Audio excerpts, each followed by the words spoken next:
So we open with Rena, her daughter, and her boyfriend, and she giving them some of her old designer clothes. That is a cool archive Rena has, though. I'm gonna give her that. She's happy with her one daughter boyfriend, but she don't want her other daughter with Scott Disick. I wouldn't want none of my kids with him either. Why was Lisa Rinna, a soap star, invited to the Academy Awards?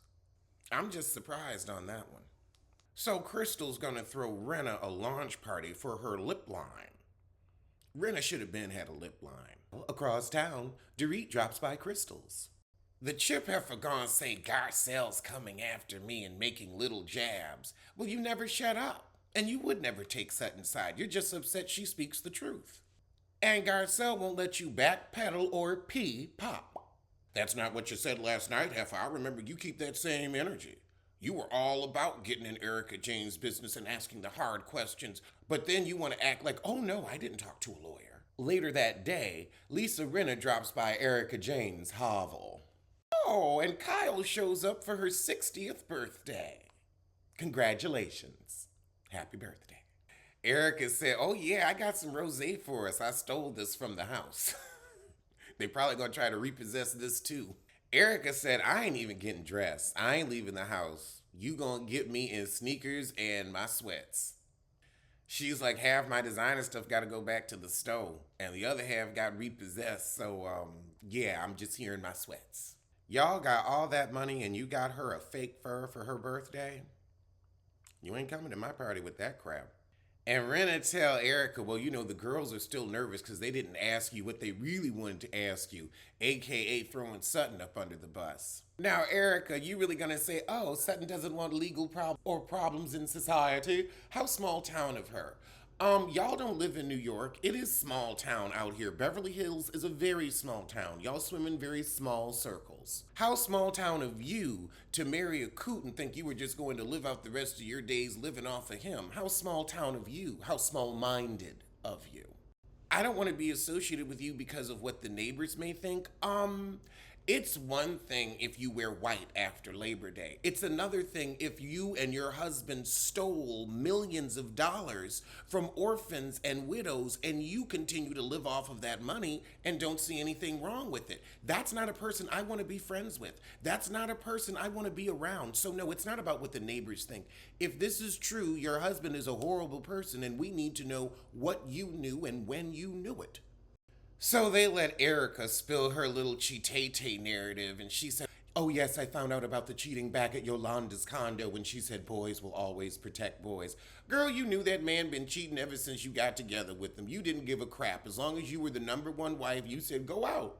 Go out. You just didn't know he was blowing through your money, through your inheritance. But he was. Lisa Rinna, I gotta say, you look nice at your launch party. I like this big hair. It fits you. Lisa can put a look together. I'm gonna give her that. Kathy Hilton show up looking like something out of a Laura Ashley showroom. Is Laura Ashley still around with them 90s dresses? So everybody's showing up to the little lip launch, and Erica says, oh, I'll have the drink, no apologies. And Garcelle's like, so you just gonna go off of me and not say anything. All right, heifer. All right. So the chip heifer don't even know whose house she in, but she tell Garcelle, honey, I got a bone to pick with you. Or a chip. A chip. It's like a bully. Garcelle said, what we ain't gonna do is call me a bully. Garcelle said, look, you never shut up. You never let anybody else get a word in edgewise. So if I have to tell you the truth, I gotta tell you the truth. Well, Dorit, if everybody at the table has told you you long-winded and it ain't the first time you've heard it, then why don't you try to fix the problem and shut that mouth? Shut your chip hole. The chip heifer gonna say, well, first you had a problem with Kyle, and then what you did in Palm Springs. Garcelle said, honey, fuck you with the bullshit. You know I was not trying to hurt Erica, and Erica still hasn't apologized. So Garcelle almost leaves and everybody takes up for her. They're like, look, Garcelle didn't know. Erica ain't mad at her about it. And then Sutton starts to speak up and Erica says, Miss Small Town America, you can button that lip. So Garcelle says, look, let's just keep it about us. This ain't got nothing to do with Erica. You want to talk about me throwing jabs? Okay, you know what? I hear you. It'll be different. I will be more direct. Message received. Across town at Kathy Hilton's Bel Air estate. I mean, oh, that sweeping shot, it's so beautiful. I need to marry rich. Oh my God, those TV trays take me back. Oh my goodness. My grandmother would make dinner, and at 4 o'clock sharp, dinner and Oprah, every day at 4. I think that's what got old people eating so damn early. Oprah on at 4. It was dinner and Oprah, salmon cakes and Oprah, liver and onions and Oprah, chicken and Oprah. I really aspire to be like Kathy Hilton, just completely in your own world. That's money, money.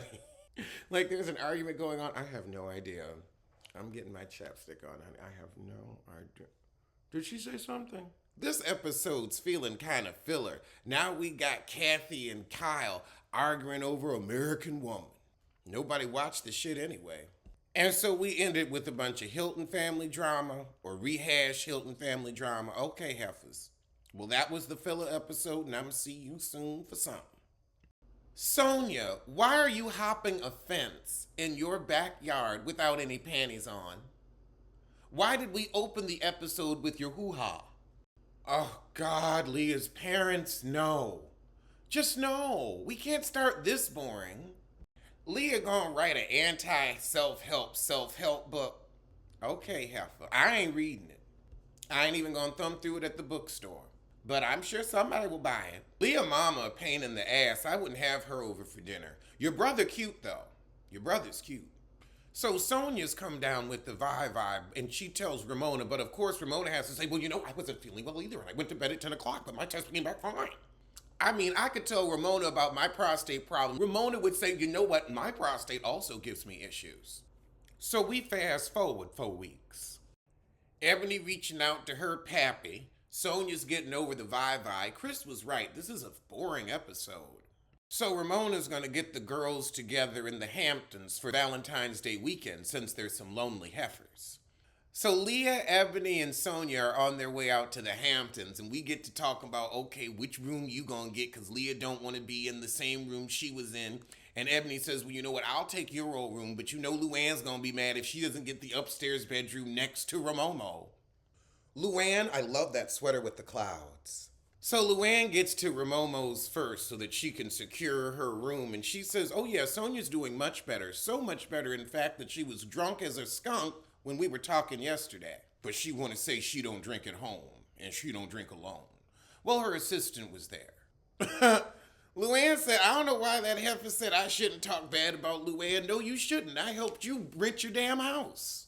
Real estate agents couldn't get it done, but my friends did. So Luann's upset. She feels like she's been an actual friend to Sonia, and for Sonia to say, I don't know why I talk crap about her, but I talk crap about her. I feel like Sonia wants Ramona's approval more than she wants yours, and that's why she don't return your calls. But she should have called you back. Ramona said, well, Sonia just mad at us because we rich and she ain't. She has no savings, no prospects, nothing. But that damn white elephant.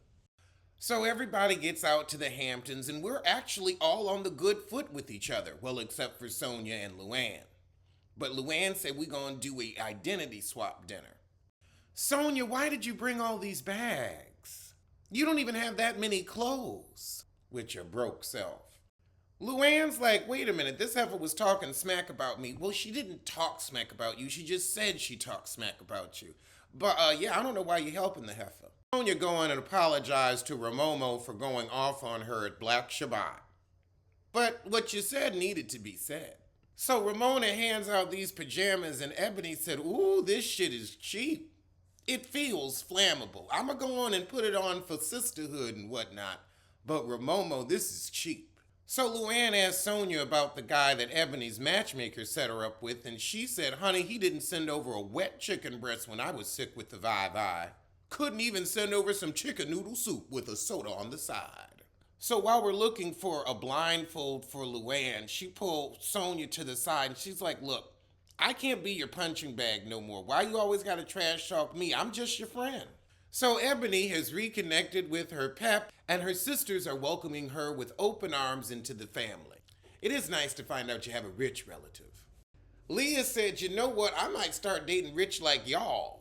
I'm with Leah, I'm sick of he-hanks. But now it's time for party games, so we gonna play pin the tail on Harry. And we watch the flashbacks as he's gone from Sonia to Lou to Ramomo. Pass around penis, honey. Community cock. They have more men in New York than that. You did not need all three of you to date the same man within 3 years. That's just gross. Sonia said, this isn't disrespectful to Harry Ramomo. He was my ex-boyfriend and then started sleeping with you. And that is messy boots. So we're talking about Harry and Sonia don't want to look at him, and Ebony said he looks raggedy, like an overgrown frat boy. Raggedy is a good word. Yeah, that was a truly nothing episode.